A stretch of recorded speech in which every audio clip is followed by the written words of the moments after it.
Have you ever wanted something and then you got it and realized you don't want it? That's what we're talking about today on this episode of Call Kevin. It's the Call Kevin podcast. It's the podcast of Eugene's. It's the Call Kevin podcast on asking things. Podcast Kevin with Call Kevin. Hello, everyone. I'm in my hotel room in Spokane, Washington. About to head to my show here in a little bit. It's a lovely Sunday afternoon. The weather's beautiful. I have with me two beverages in plastic cups. One, I have a sparkling ice lemonade, sugar-free, in a plastic hotel cup. And then I also have a cold brew coffee that I acquired just moments ago.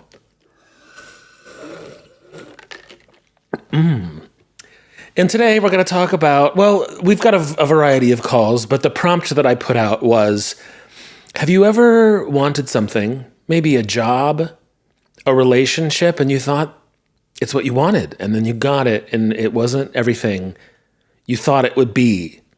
We've got a variety of takes on this. I don't know if I have enough material for a show today. It is mildly difficult to do this show on the road like this by myself. It's really a feat of technology and personal perseverance that I'm pulling it off. But I might be a little unprepared. We'll find out. We'll see how it goes. So let's dive right in. Yo, what up? Pardon me, I'm in my grandparents' bathroom. Don't ask questions. But one year I really wanted baggy jeans because they were really in, right? Yes. It was the But 90s. my mom kept on saying no and no and no, right?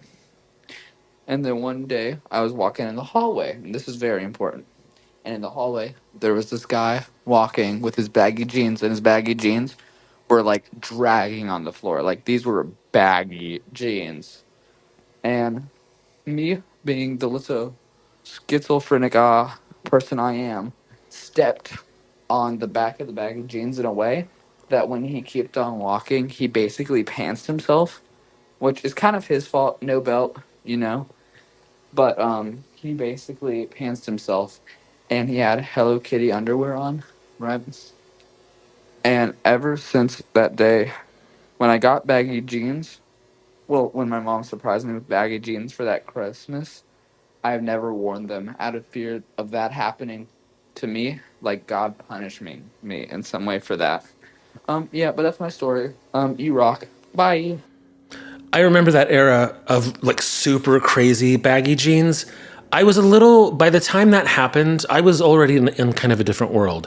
When some people were wearing, I don't know how you pronounce it, but I remember the letters J and C O on the jeans, like incredibly giant jeans. I feel like in that era, maybe like raver kids would have worn those. Am I really dating myself by saying that? Maybe. But during that era, I was wearing sort of like 1950s looking jeans. Do you remember this? Dark, like very stiff dark jeans in a big cuff at the bottom with like some chunky patent leather shoes. Also, weirdly, people were into swing dancing for a minute there during this era. Do you know what I'm talking about? There were a couple bands that played 1940s-ish music. That's where I really didn't swing dance, but I sort of dressed in that style. I never wore the giant baggy jeans. Anyway, your instincts were correct. Karma would have gotten you for pulling that man's pants down in the hallway. It would have happened to you and your giant baggy jeans. Hey Kevin, Hi. this is Derek from Houston. I thought that I really wanted to be with this guy, and then there came a time when we were both single, and we were at his place and we made out, and then I was like, "Do I want this?" And we kind of hung out for a little while, and then he realized that things were a little weird and said that maybe we should be just friends. And I was all on board with that. And that's what happened. What you You second guessed the whole thing just after making out one time? I do think that we have like instinctual chemical things that go on. Have you ever been around someone and just like their presence, you're like, what's happening to me? It's just some sort of like pheromonal thing. I wonder if you got a taste of each other's DNA and you were like, no, mm-mm. I don't know. I feel like there's more to that story. I feel like we didn't get the whole thing. You are listening to the Call Kevin podcast.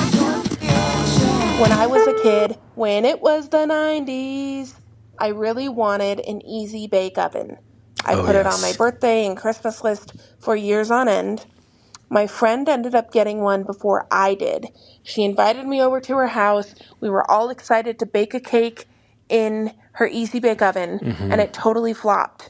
The cake was like gooey inside. We couldn't get it to bake right. And I was so disappointed. And I was actually kind of glad that my parents had not bought me an easy bake oven because I hyped it up so much. And then it like totally failed when my friend and I tried to use it.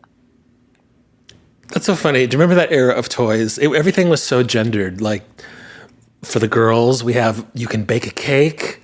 Do you remember like little miniature kitchens? I was a kid that loved all toys. I really wanted every toy.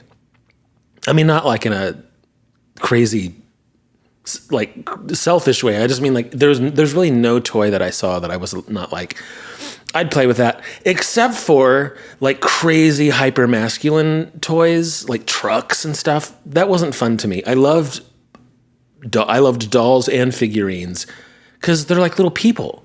And I wanted to act out little scenes about life, which is hard to do with just a truck. Like there's no person in the truck. It's just a truck. What's that going to do?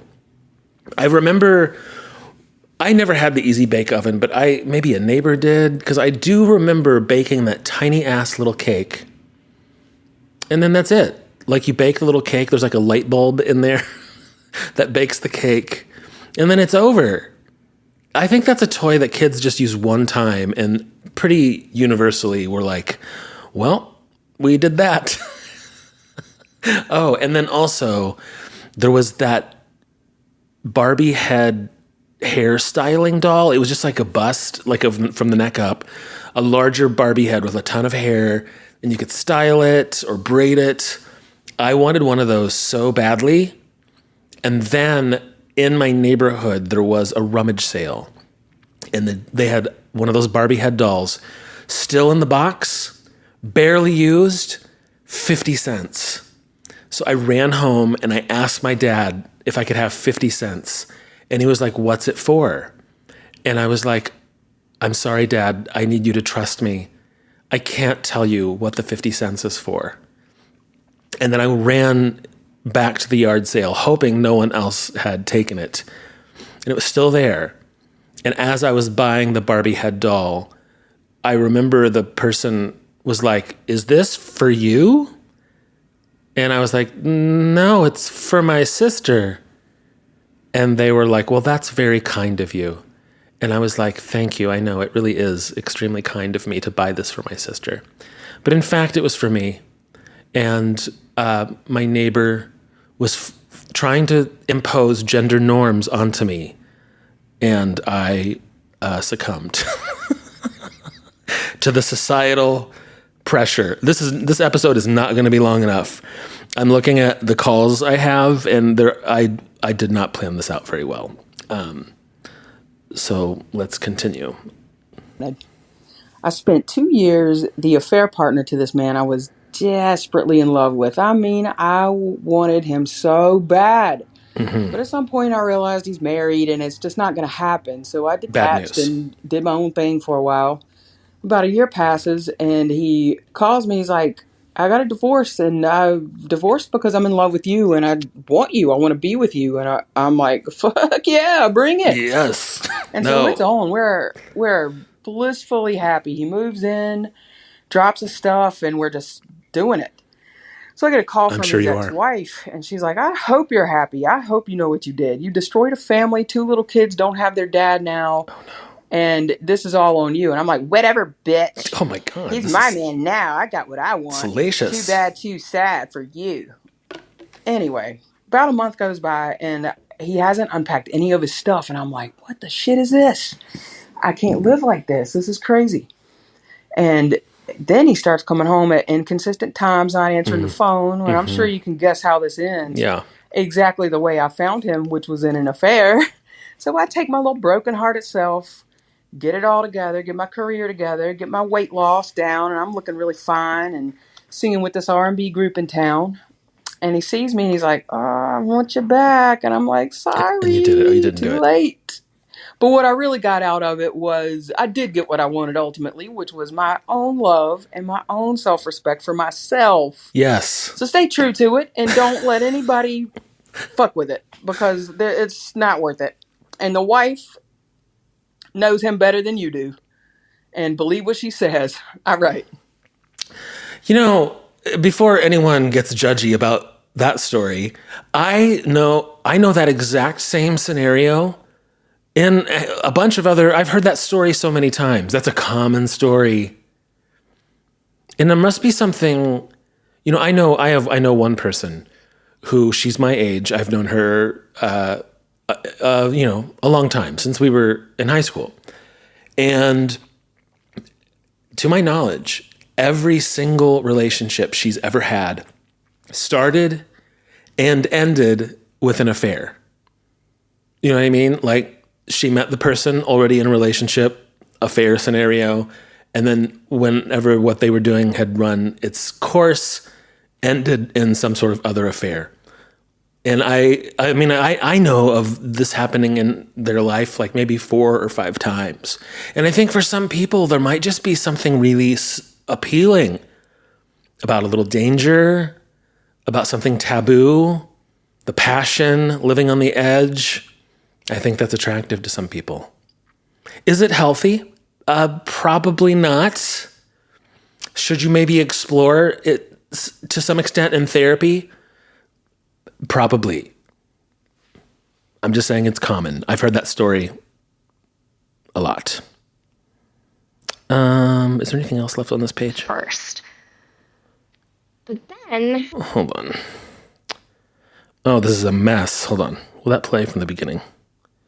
Let's go back here. I'm sorry, you guys. I'm sorry. so I don't know if this Oh, shit. So I don't know if this 100% fits the prompt, but this immediately made me think of my senior year of high school. So there was a guy that I had a big crush on in 6th grade. I would say he was probably my first big crush. And nothing ever happened, but we had like overlapping friend groups through junior high and high school. And then finally, senior year, he asked me to prom. And it turned out he really liked me and I think he wanted to be my boyfriend. And I was so happy at first.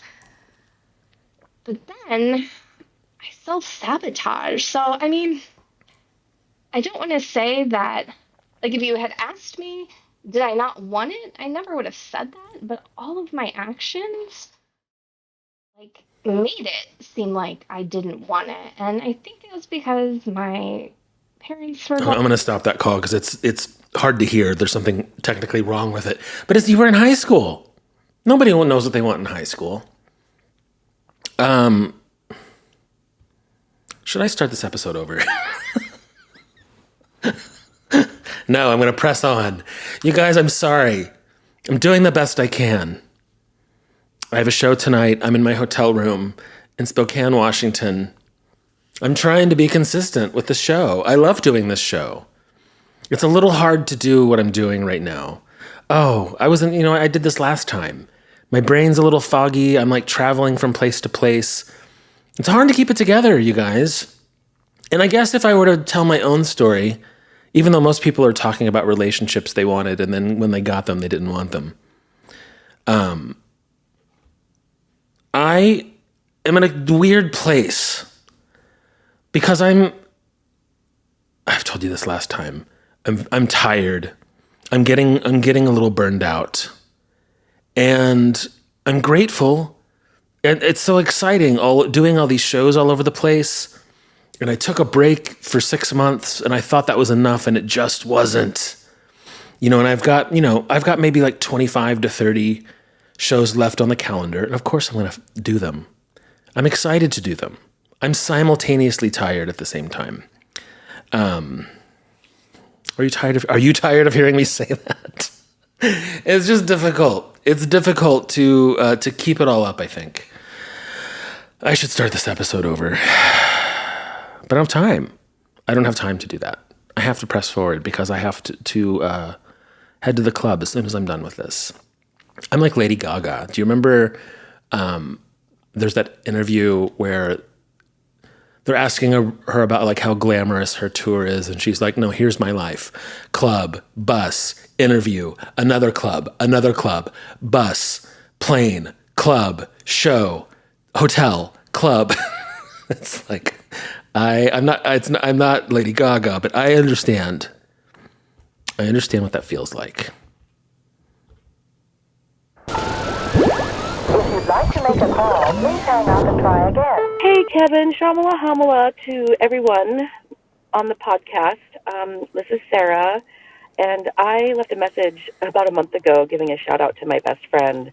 But I'm back because of a prompt that you recently had on another podcast about when did we come into our own? When did we feel like we have become who we're meant to be, basically? And I have to say, mine happened after my mother passed away 4 years ago. And it took a couple of years to really come to terms with that loss and grief. But I think the big shift that's happened with me and where I feel like I am at my best right now is that I used to be such a massive people pleaser.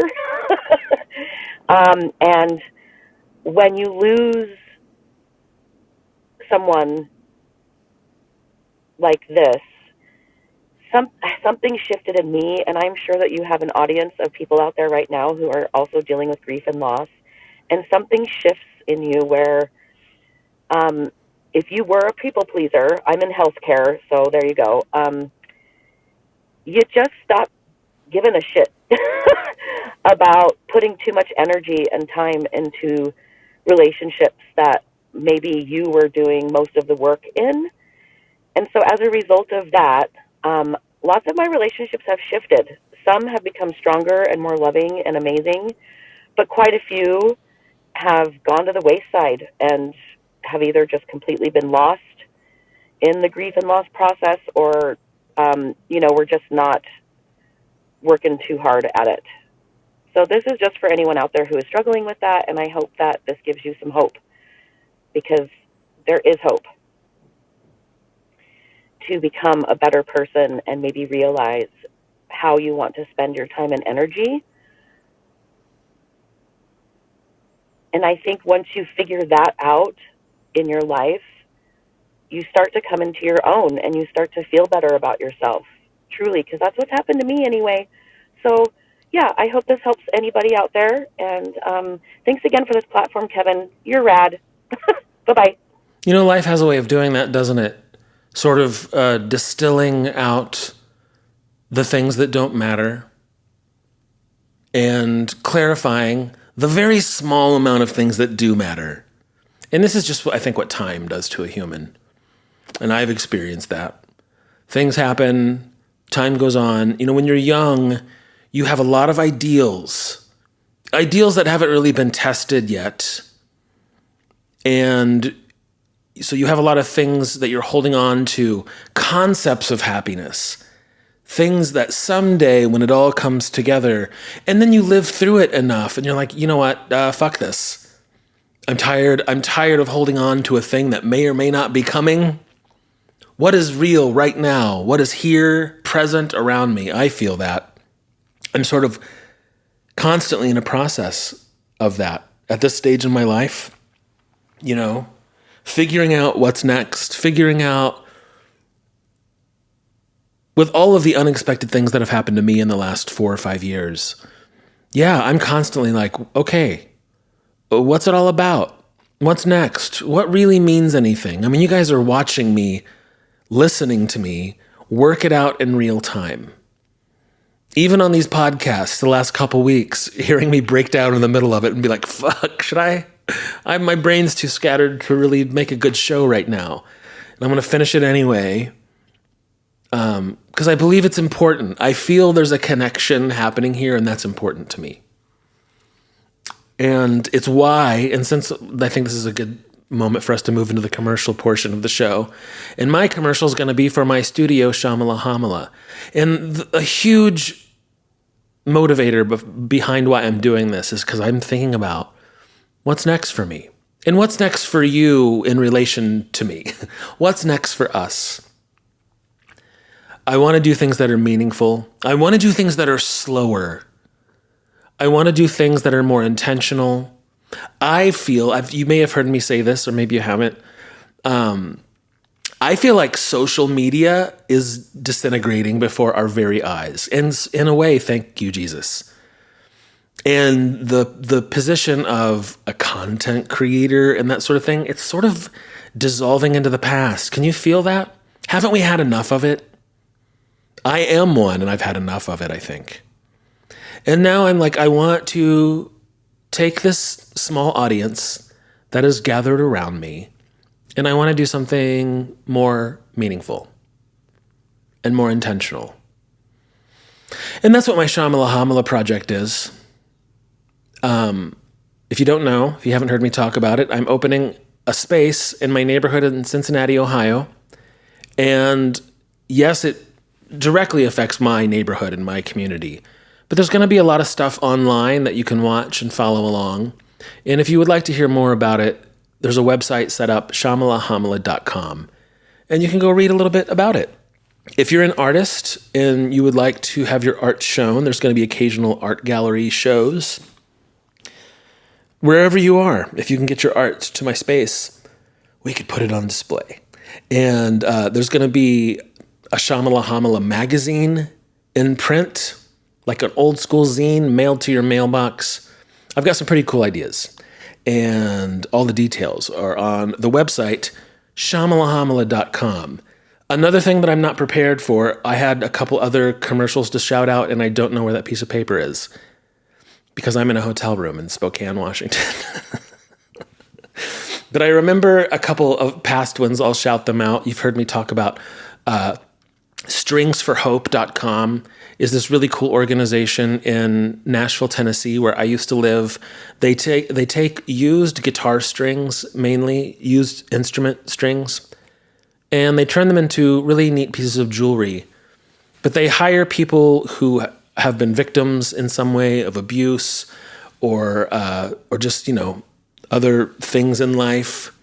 You can go to this organization and work for them. They help you get on your feet.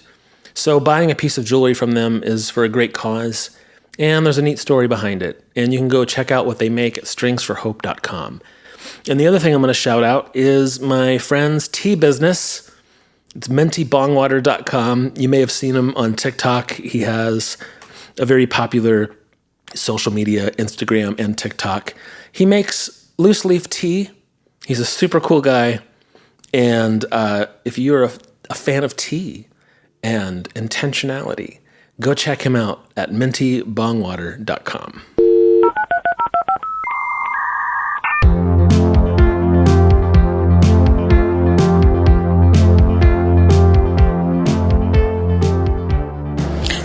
Hey Kevin, this is Maria.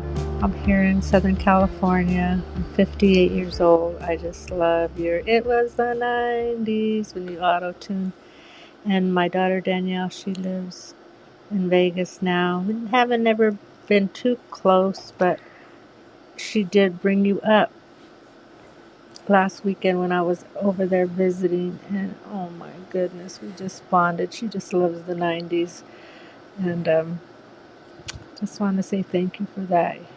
You're awesome, Kevin James Thornton. Thanks. And I'm in Tampa, Florida.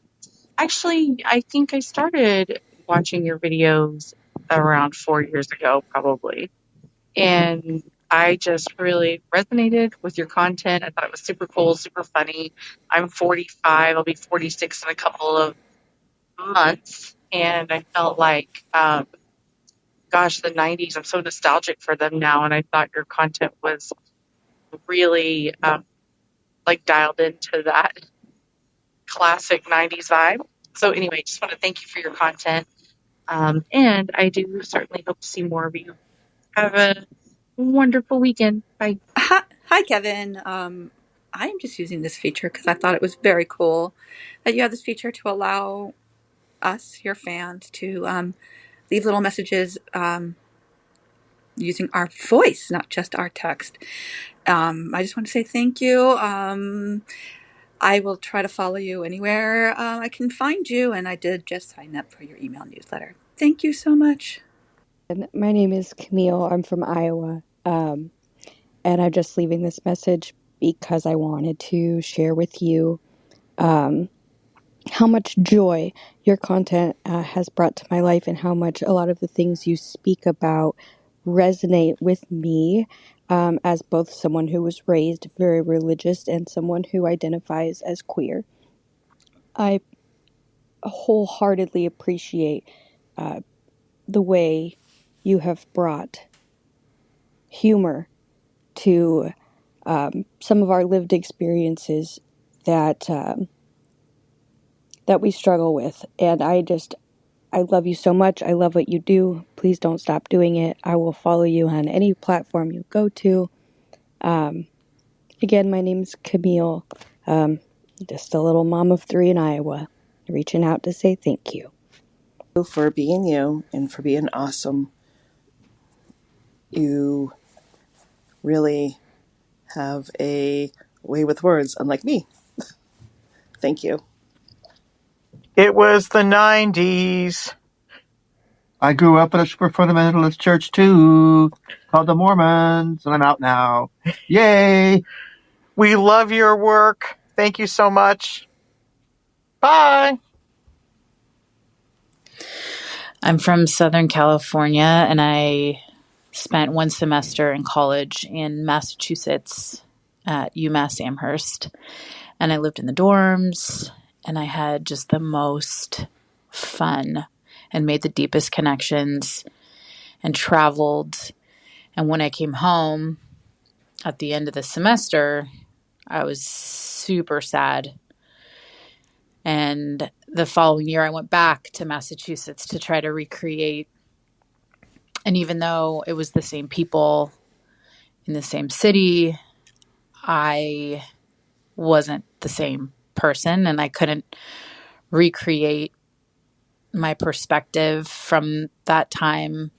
And I just could never get back to that feeling that I had that first year.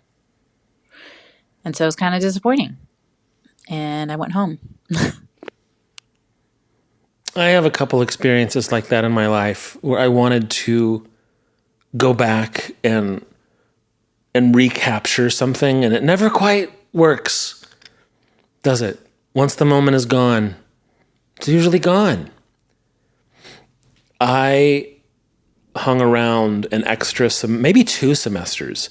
No, I think what it was like a full semester in like a session of summer classes at the end of college, because I wasn't ready to leave. For me especially, my college experience was really profound because it was such a transformative 5 or 6 years. I took a long time to graduate. Because when I showed up in that place, I was so lost. I was such a mess. I was like fleeing my super fundamentalist church from the early 90s. I knew I was gay, but I had not accepted a single shred of that. And little by little, through my college years, I learned to accept myself. And I learned to be myself.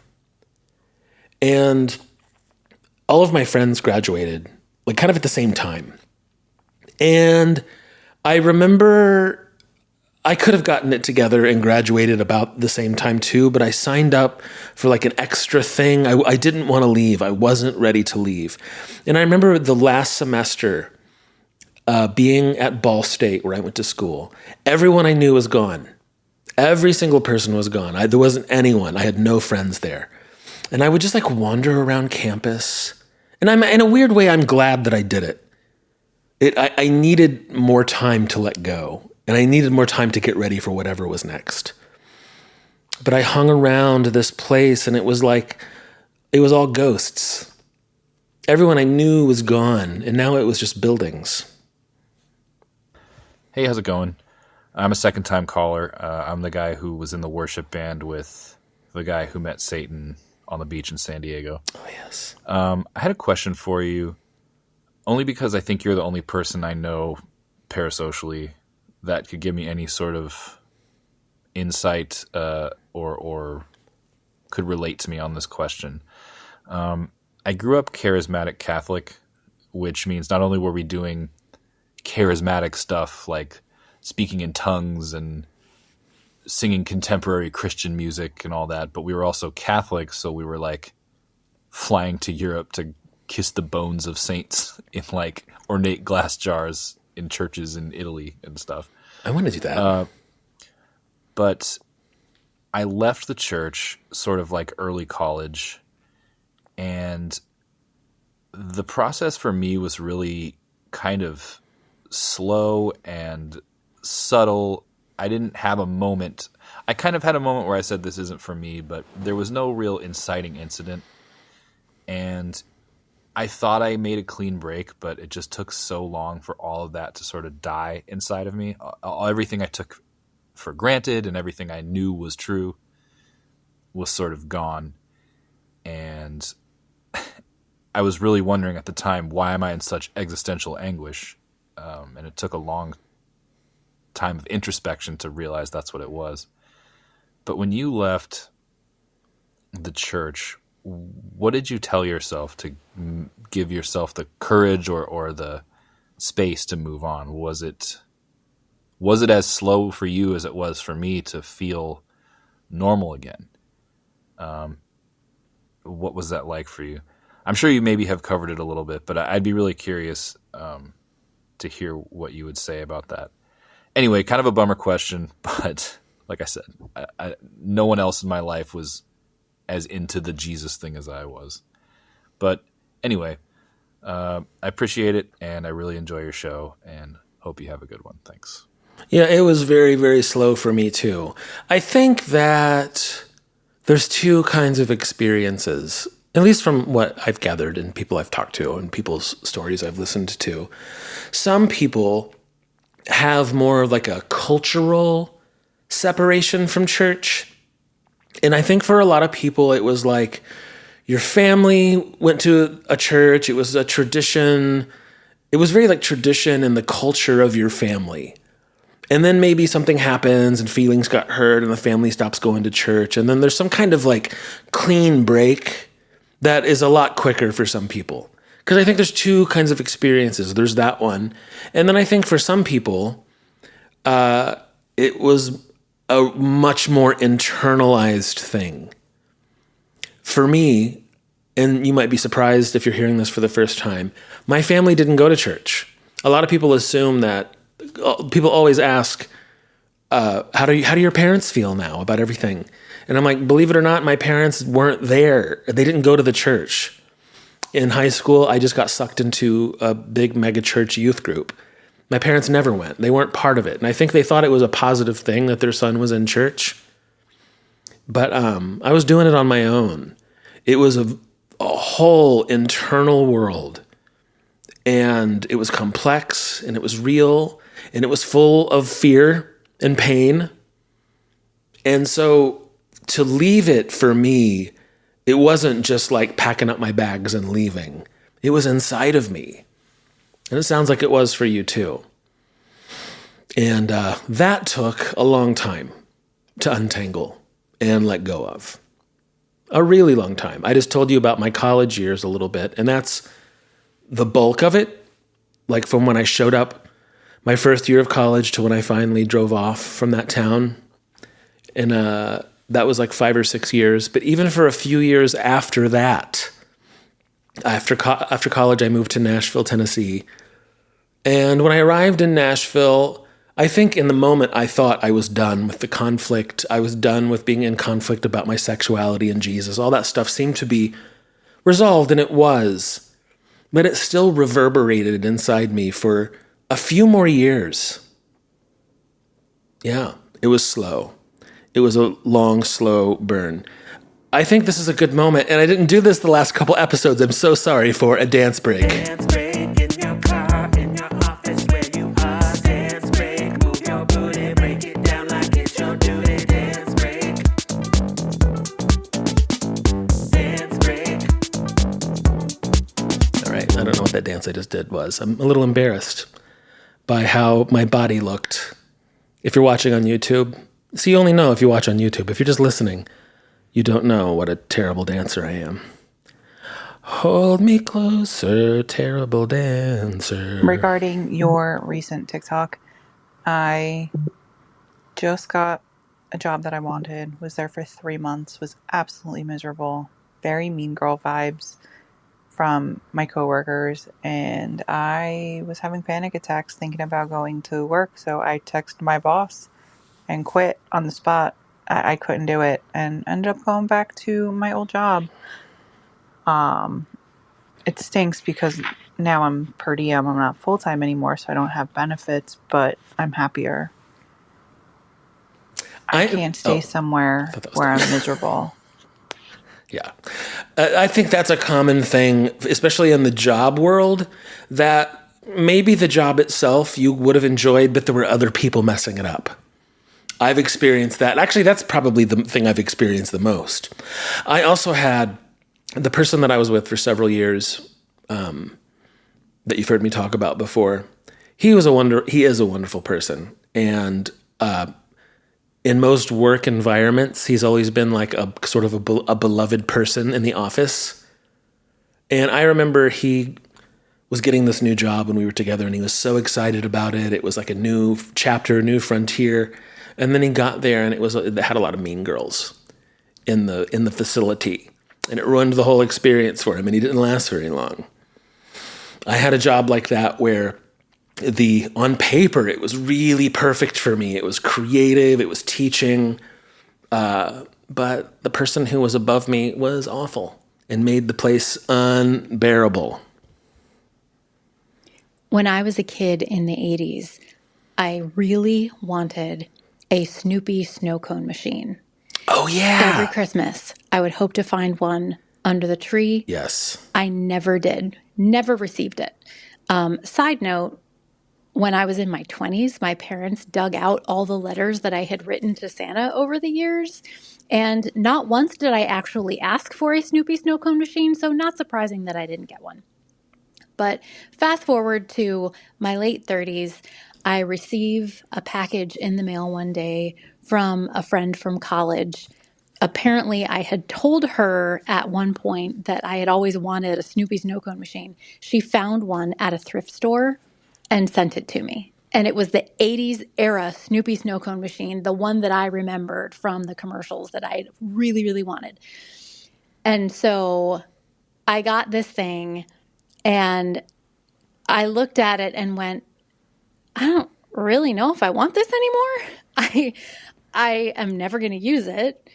But in that way, it was something that I got that wasn't what I thought it was going to be. However, it was a beautiful gift that this friend of mine had remembered the story and wanted to get me something that I had really wanted. And so even though adult me didn't really have any attachment to this thing or want to use it, there was like my inner child a little bit was just so excited that I finally got that Snoopy snow cone machine. And it turns out that the real Snoopy snow cone machine was indeed the friends we met along the way, at least this particular friend. I started laughing because I mean, of course you didn't actually want it as an adult. I just had this vision of like a person getting a 1980s Snoopy snow cone machine and being like, it's my favorite possession. Every night I make a Snoopy snow cone to relive my childhood. No, I also remember, I'd totally forgotten about that. I don't know if I ever had one, but I remember maybe a neighbor had one because I definitely remember trying it out one time. It's kind of the same thing as the Easy Bake Oven. It didn't make a great snow cone. I remember some sort of like metal cylinder and you cranked it and it sort of shaved the ice. It was very labor intensive. I remember the Snoopy snow cone thing. Oh my God. What do we have left here, you guys? Let's see. What is this one? I wanted my mom's wedding rings and her happy ever after life as a wife and mother. After she died in 2021, I was dismayed to realize her rings were very worn and dirty. Mom had never taken them off in the 77 years since her wedding day. They were beyond repair. I couldn't wear them as they were, so I decided to have the diamond reset. While I waited for the jeweler to create my ring, I had those covetous feelings again. Finally, it's my turn to wear it. It's my reward for all the years I cared for her at the end. Well, do you end up being Gollum at the end of today this? I picked up my new old ring and put it on, expecting to feel that happy ever after that I had so long wished for. But all I felt was empty. The ring is lovely. Mom's diamond sparkles in a way I never saw when it was on her hand. But it's just a thing, a material thing that has no power now or ever to impart happy ever after. I have to work on that myself, but I can feel a little bit of Mom with me as I do. Yeah, there's kind of a theme going, isn't there? About the thing you want. I think there's a train going by, I'm sorry. The thing you think you want with all your heart. And then it happens and it feels hollow. Or it's not quite it. We're all looking for something, aren't we? And we all know that that thing is Jesus Christ. I'm kidding. Or am I? All right, you guys, this episode is going to trickle out into nothing. What's this? Hi, Kevin. I don't even know what the prompt is. Oh, we listened to that one already. You guys, I think maybe we've heard all the calls. Oh, wait. No, there's one more. Hi, Kevin. Big fan here. Long time subscriber, listener. Obviously anonymous for reasons that will become apparent.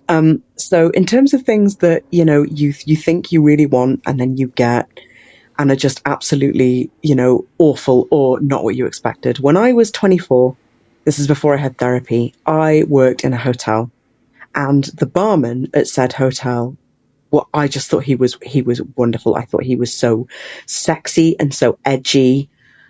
He was 50 at the time. I was 24. He had one functioning eye. Oh, my. He was a former alcoholic. Of course. He'd been to prison. Oh, yes. But at the time, I just thought this is going to be great. I just want to date this guy so much. And then, life just sometimes gives you what you think you want. And I did date this guy, and it was absolutely the most awful thing. He was not well endowed. He had to take Viagra all the time. I mean, those are the least of my worries. He was extremely possessive. I mean, like really controlling. The whole thing was just an awful mess, and it dragged on for a year, and it sent me straight to therapy, which I suppose was the making of me. So you could look at it like that, and you could be, well, there's a silver lining to every cloud. But let me tell you, for a year, that was a real cloud. That was a low point. Your girl was down bad. So yeah, you think you want something, and no.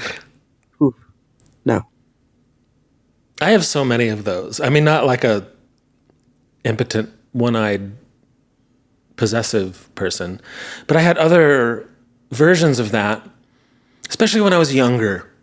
Like you see a person and maybe you see some idealized quality that you think you want. You've not really been through it yet when you're young. I remember I worked at this restaurant and I was in my 20s, and there was he was like the lead bartender at this restaurant, and he was straight, or he told everyone he was straight, but he started getting very flirty with me at work. I remember one time, like it was really busy, and I was scooping ice out of the ice thing, you know, like filling up a pitcher of ice or something. And he also needed to scoop ice. And he came up behind me to like scoop ice around me, but like his whole body was pressed up against my body while we were scooping ice. And it wasn't sexual harassment. I loved it. I wanted his body against my body every time we were scooping ice.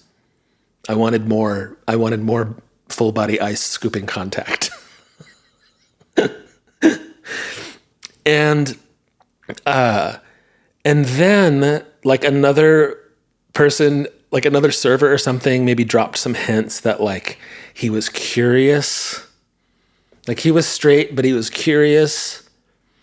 And then after a shift one night, we were standing out on the porch of the restaurant smoking, and everyone was gone pretty much. And he started to lean in to kiss me. And I pulled back because I was so self-conscious. We were at work, you know, and this was, you know, in Nashville, Tennessee. I was like, what are you doing? But he like fully started to lean in for like a kiss after work. And so I kind of turned my head away, and I think he felt rejected. And I was like, oh, not right now. Not here. And then like, I don't know why the hell I'm telling you this story.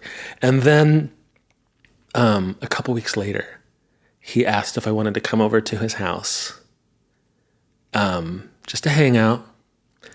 So I came over to his house, and he had on his coffee table, he had an open bag of chips and a little tub of hummus. So we ate chips and hummus and probably got nasty garlic breath. And then I was like, well, I guess I'm going to go home now. And I got up off the couch, and I started to walk over to the door, and he walked over to the door. And I could feel his heart beating. He like kind of came up close to me, and I could, like, it was probably, maybe he needed to go to the doctor, because I was like, I can feel this man's heartbeat. And he leaned in and kissed me. And you guys, we stood at the door of his apartment, and we like nasty tongue kissed for like 3.5 hours. Like my neck hurt, my face hurt, everything hurt from like strenuous kissing. Literally 3.5 hours we stood there and just like sucked each other's faces off. And it was fucking incredible.